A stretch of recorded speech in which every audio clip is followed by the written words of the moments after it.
les suplicaría si pudieran inclinar su rostro. Vamos a orar. Bendito sea, Señor Dios nuestro, Rey del universo, porque te ha placido manifestarte a través de tu palabra, Señor. Te damos gracias, Señor, porque en tu amor nos has invitado a dar tu gloria, Señor, y la vemos a través de nuestra vida transformada y no sabemos cómo, Señor. Yo te suplico perdones a tu siervo, Señor, por lo indigno que es. Te doy gracias porque el estudio de la palabra me redarguye a mí primero, Señor. Te doy gracias por lo que tú eres, Señor, y te pido perdón por lo que yo no soy, Señor.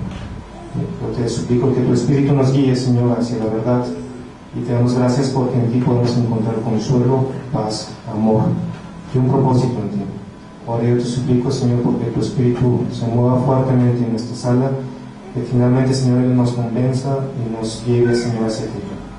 Te amamos y te bendecimos, Señor Jesús. Amén. Bueno, en este ciclo, estos 6, 7 meses, no son como 8 meses más bien, ¿no? Vamos a estar estudiando el Evangelio según San Juan. No sé si usted ya se ha puesto a recapitular lo que hemos estado estudiando con este método ya en la iglesia. Hemos visto el Evangelio según San Marcos, hemos visto el Evangelio según San Lucas, hemos visto ahora el Evangelio según San Juan. Vamos a leer. Vimos grandes sombras de Dios en el año pasado, que es casi la mitad del Antiguo Testamento. Hemos visto las cartas pastorales. Entonces hemos tenido realmente un estudio muy sistemático y muy concienzudo de la palabra de Dios. Ahora toca en suerte el Evangelio de Juan. ¿Quién escribió el Evangelio de Juan? Roberto. Juan el apóstol. Juan el apóstol amado, de hecho, ¿no? Más o menos en qué época lo escribió. Si me dicen que en la antigüedad, ¿perdón? Más o menos entre el 85 y el 95, ¿no? Ahora, usted podrá decir que hay 10 años de tolerancia, pero realmente en el mundo antiguo 10 años no son nada, ¿no? Entonces, lo escribió más o menos él estando en la ciudad de Éfeso, ¿sí? De ahí, el apóstol Juan, después de una persecución, fue deportado hacia la isla de Patmos, y en la isla de Patmos escribió un libro muy interesante que se llama el Apocalipsis, ¿no? Entonces, estamos hablando de la misma persona. Ahora, ¿cuál es el propósito del libro de Juan? ¿Cuál es el propósito del Evangelio según San Juan? El propósito lo vemos muy claramente y la ventaja de este libro es que no nos deja lugar a dudas, ya que el mismo autor marca su propósito cuando dice que todas estas cosas se han escrito ¿para qué? Para que creamos, ¿no? Y para que creyendo tengamos ¿qué? Vida en su nombre, ¿no? Entonces el apóstol, o sea el escritor de este libro, da cuenta de por qué escribe las cosas. Dicho de otra manera, este libro tiene un propósito netamente evangelístico, ¿sí? Ciertamente los 4 evangelios es su propósito, pero este es un poco más, ¿no? ¿Hay diferencias en los 4 evangelios? Sí. Los 3 primeros, que serían en todo caso Mateo, Marcos y Lucas, por el orden que guardan en la Biblia, son más históricos, si se da cuenta, ¿no? Comienzan con genealogías o ubicándonos en un contexto histórico, como el caso de Marcos, que comienza con el bautismo de nuestro Señor Jesús. Sin embargo, el Evangelio según San Juan no comienza de esa manera. ¿Cómo comienza el Evangelio según San Juan? Viene con una declaración teológica muy fuerte. Dice, en el principio era el verbo, y el verbo era con Dios, y el verbo era Dios. Este era en el principio con Dios, y todas las cosas por Él fueron hechas, y sin Él nada de lo que ha sido hecho fue hecho. En Él estaba la vida, y la vida era la luz de los hombres. La luz en las tinieblas resplandece, y las tinieblas no prevalecieron contra ella. Aquí, de alguna forma, está el apóstol trazando una línea muy clara, ¿no? Dice, en el principio era el verbo. Ahora, aquí hay un poquito de confusión, le voy a decir por qué. El verbo era un término de filosofía griega, que quede muy claro, ¿no? Porque luego empezamos con las elucubraciones de estos días de decir que es la palabra y la importancia de la palabra. Ciertamente, la palabra que aquí se usa es logos, que de alguna forma nosotros la conocemos como, por ejemplo, biología, ¿no? Biología viene con esto, ¿no? Y logos de alguna forma quiere decir verbo o palabra. Sin embargo, una traducción más exacta es la razón de. Si nosotros estudiamos biología, estamos estudiando las razones de quién? De la vida, ¿no? De los seres vivos, exactamente. En este caso está diciendo, y si lo transliteramos de esa manera, en el principio era la razón o la razón de todas las cosas. Y la razón era con Dios, y el verbo era, o esa razón era quién? Dios, ¿no? Ahora, ¿por qué trazamos esto? Porque en la antigüedad, si se acuerdan ustedes de que había gente muy sabia, en Grecia particularmente, que se llaman filósofos.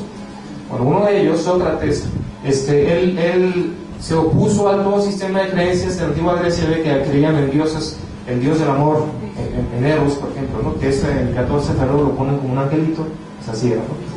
O en el caso de nosotros, Artemisa, que es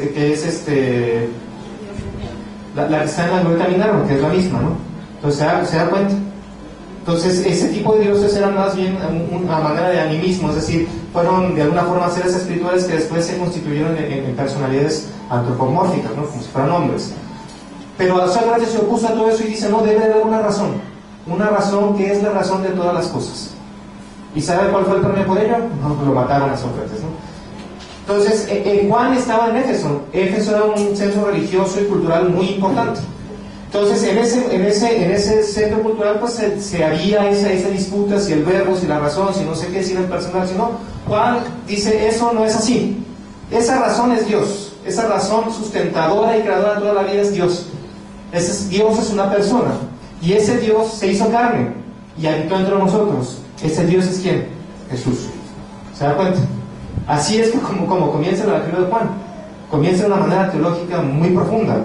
Y sigue diciendo él, en él estaba la vida y la vida era la luz de los hombres. Esto es importante por lo siguiente, dice versículo 9, aquella luz verdadera que alumbra a todo hombre venía a este mundo. En el mundo estaba y el mundo por él fue hecho, pero el mundo no le conoció. A los suyos vino y los suyos no lo recibieron, mas a todos los que le recibieron, a los que creen en su nombre, les dio el poder, la potestad o el derecho de ser hechos ¿qué? Hijos de Dios. Entonces Juan ahí está marcando un hecho muy importante. Primero, está diciendo que de alguna forma había tinieblas en la luz. Aquí estamos ya introduciéndonos en el mundo de la filosofía judía, ¿no? Tinieblas quiere decir que había maldad. Tinieblas quiere decir que había un sistema contrario a la luz. Si la luz es Dios, hay un sistema contrario a esa luz que predomina aquí en la tierra, ¿no? Ahora, interesante es ver que dice que la luz vino al hombre y esas tinieblas comenzaron a disiparse. Adicionalmente dice que evidentemente y por contraste, todas aquellas personas que están en esas tinieblas no son hijos de Dios. No son hijos de Dios. Son criaturas de Dios, no son hijos de Dios. Dice, mas a todos los que le recibieron, a los que creen en su nombre, les dio poder de ser hechos hijos de Dios, ¿no? Entonces aquí está marcando un contraste. Está diciendo que todos aquellos que sí recibieron esa luz y creyeron en ella, les dio el poder de ser ¿qué? Hijos de Dios. Les dio el poder de ser hechos hijos de Dios. Interesante aquí es que no hay ningún asunto que tenga que ver con el hombre. ¿Por qué? No veo aquí ninguna alusión a buenas obras, a lo bueno o malo que nosotros podamos hacer. No veo ninguna alusión a una cuestión moral, es decir, una regla moral para hacer las cosas. Veo alusión a ¿qué? Al poder de Dios actuando en los hombres y constituyéndolos hijos suyos a través de ¿qué? De la fe. ¿Se da cuenta? Interesante es ver que en el Evangelio de Juan nunca va a encontrar la palabra fe. Va a encontrar la palabra ¿qué? Creer. Ahora, no se asuste. Creer y fe son más o menos sinónimos. En este caso, en el original griego, la palabra creer tiene que ver con una fe continua y activa. Y a eso se le llama creer. Una fe continua y activa. Como hemos definido alguna vez, la fe es una respuesta positiva a la manifestación de Dios, ¿no? O sea, nosotros podemos tener una aceptación hacia la revelación de Dios o una no aceptación a la revelación de Dios. La aceptación a la revelación de Dios es fe. Pero para que nosotros tengamos fe, Dios se tendría que manifestar, ¿no? En todo caso. O sea, yo no podría tener una fe generada por mí mismo, sino una fe proveniente de la manifestación de Dios. En este caso, dice que esa manifestación de Dios es ¿quién? Dios mismo encarnado en la persona de Jesús. ¿Sí? Dice, mas a todos los que le recibieron, los que creen en su nombre, les dio el poder de ser hechos hijos de Dios, los cuales no son engendrados de sangre, ni de voluntad de carne, ni voluntad de varón, sino de ¿quién? De Dios. Ahora, ¿quién es la persona, o quién es la persona que se encarga o cuyo ministerio es hacer que la voluntad de Dios se haga en la tierra? Dios el Espíritu Santo. Por lo tanto, estas personas son engendradas ¿por quién? Dios el Espíritu Santo. ¿Se da cuenta? Aquí no hay nada de voluntad humana, no hay nada de hechos humanos.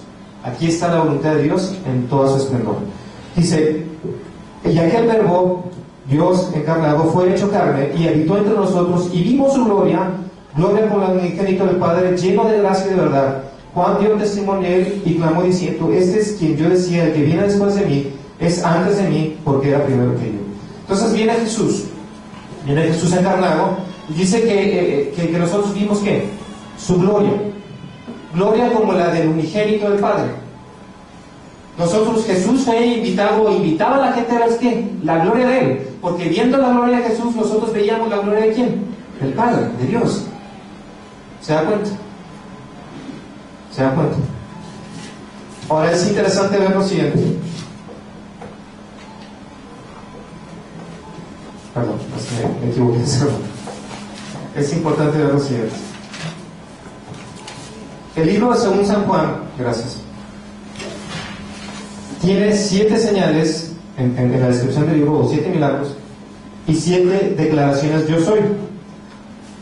Ahora, si ustedes leen la completud de los 4 evangelios, se dan cuenta de que hay 35 milagros relatados diferentes. De esos 35 milagros, Juan escogió 7, muy significativos. El primero fue cambiar el agua en vino, si lo recordaron, ¿no? El segundo fue la sanación del hijo del oficial de Capernaum.